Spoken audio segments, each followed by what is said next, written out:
Okay, I got some good feedback about my steering video. People liked it. They thought they wanted a little bit more. So here is another steering video. Let's roll the intro and get into the video.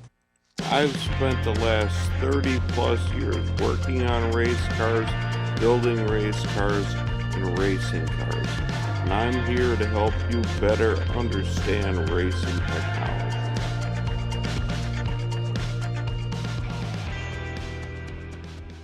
First, let's talk about servos. A servo is the hydraulic device that will either push more or less fluid and give you either more or less control of your steering. It'll make it softer and easier to steer or harder and harder to steer. So what servos are listed as usually a torsion bar size inside the servo. It's a 185, it's 200, 210, whatever. And what that is, the diameter of the shaft. To spec your servo, the softer the servo, the more steering assist you want, the smaller the size. So a 185 will be really free, and a 200 will be a little stiffer. A 250 will be really stiff, whatever the sizing you go with. The smaller the number is the softer the feel. I think the average servo now is around 200 or low 200s. You can vary that a little bit. People are afraid. They just want what their chassis builder recommends, and that's what I'm going to run.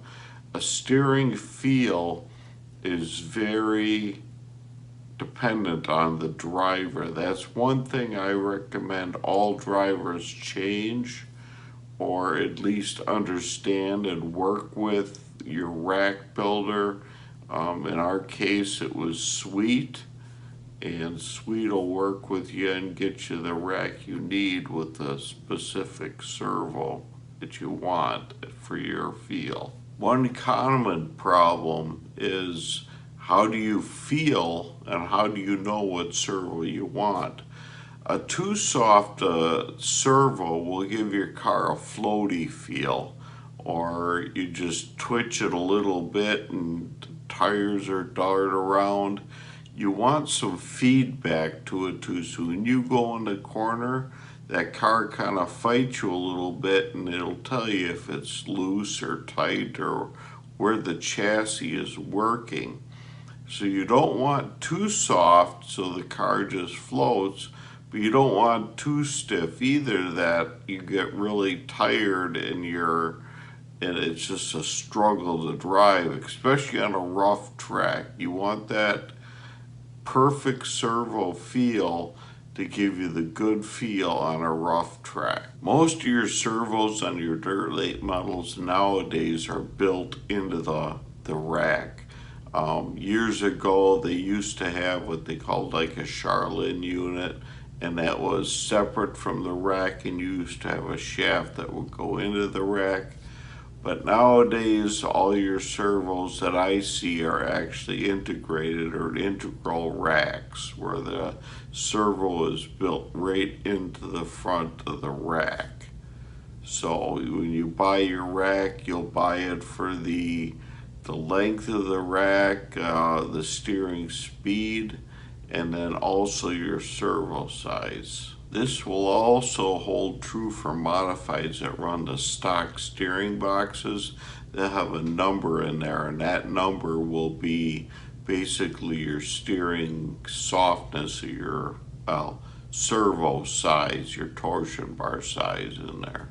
The next thing I'd like to touch on, and I had a lot of feedback on this one. One guy actually stopped and said that the last video that I put out about this, he really liked, and it actually helped him understand what steering wheel size. Basically, a smaller steering wheel, because the radius from the center point to the outside rim is smaller, it's a faster deal. Your steering, you don't have to turn as far to get more wheel turn.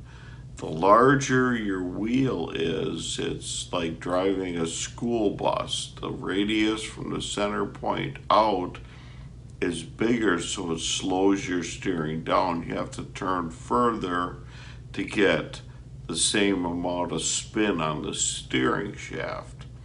I always recommend going to the largest steering wheel possible because it slows your steering down. Your car has to react with your shocks and everything else that's going on there to the speed of your wheel as you input it. If your steering wheel is too small and you turn it like this, you'll see the tires start and it's not as smooth. The car has to react to different things. Car moves around a lot. What you want is your car to move a very, very smooth and a very dedicated way. You don't want your front tires continually darting around like that. That's why I always recommend the largest steering wheel you can get in your car. It'll just be better. It slows down the speed because I think people are steering too fast anyways. It's just a better deal. I've seen them as big as 19-inch steering wheels and as small as a 15. But anywhere in that range, try to get the biggest one possible. Another aspect I really never gave a whole lot of thought to until I had a conversation recently is the distance of the steering wheel to your chest and that distance there. Basically, the furthest you go out with your steering wheel, you're steering with your wrists. And you have a potential of getting very tired and wearing you out and getting sore. I always thought, I heard NASCAR drivers used to pull the wheels closer to their chest, and it makes sense because your arm is bent more and it's more straight up and down. You are steering more with your shoulder than you are with your wrist. Your shoulders are a bigger muscle, it's a stronger muscle, you have more control.